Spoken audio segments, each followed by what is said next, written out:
দৃষ্টি আকর্ষণ করছে। কালকে যখন রোডম্যাপের ঘোষণা করা হয় তখন তার পরিপ্রেক্ষিতে জামাতের যে নায়েবে আমির ডাক্তার মোহাম্মদ তাহের উনি বলেছেন যে নির্বাচনী রোডম্যাপ গতানুগতিক ও বিভ্রান্তিমূলক।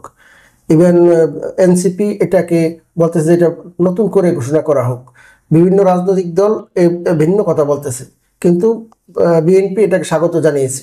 এই প্রেক্ষিতে যদি আপনি কিছু বলেন এই বিষয়ে। আমার তো মনে হয় যে নির্বাচনে রোডম্যাপ করেছে, তফসিল ঘোষণা করবে, যারাই বলতেছে আজকে তাদের বলার অধিকার আছে এবং গণতন্ত্রের বিউটি সকলের মত প্রকাশ করা, সেখানে আমাদের কোনো আপত্তি নেই। তবে দিন শেষে আপনি দেখবেন যে সবাই নির্বাচনে যাবে, আমার নির্বাচনে যাবে, অবাধ সুষ্ঠু নির্বাচন হবে, এটা আমার বিশ্বাস।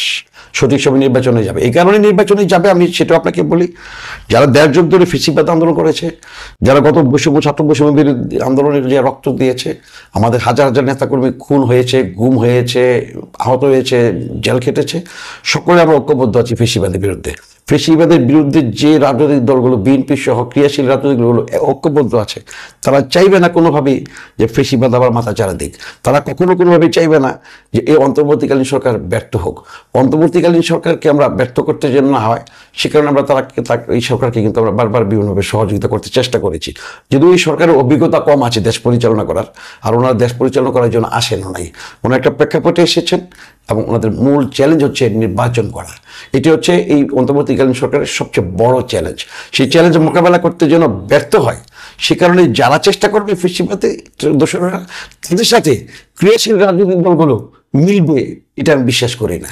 কখনো কখনো তারা তাদের মতামত ব্যক্ত করে, দিন শেষে তারা ফেসিবাদের বিরুদ্ধে গণতন্ত্রের পক্ষে গণতন্ত্রের পতাকা ওড়ানোর জন্য যথাসময়ে বাংলাদেশে নির্বাচন হবে, সেই নির্বাচনে আসবে, অংশগ্রহণ করবে এবং সহযোগিতা করবে, দেশকে যেন এগিয়ে নিয়ে যাওয়া যায়।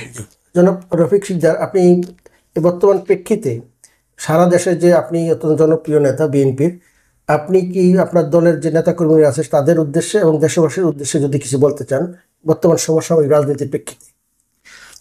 দেখুন, বিএনপি সবসময় দেশের সাম্প্রদায়িক সম্প্রীতিতে বিশ্বাস করে। আমরা সকল ধর্মের সবাইকে নিয়ে আমরা দেশটা এগিয়ে নিয়ে যেতে চাই এবং এদেশে আপনি জানেন যে জনসংখ্যার অর্ধেকেরও বেশি নারী, তো নারীদের অধিকার প্রতিষ্ঠা করা, এবং সে কারণে কিন্তু আমাদের সাবেক প্রধানমন্ত্রী বেগম খালেদা জিয়া নারী ও মহিলা শিশু মন্ত্রণালয় প্রতিষ্ঠা করেছিলেন, আপনারা জানেন।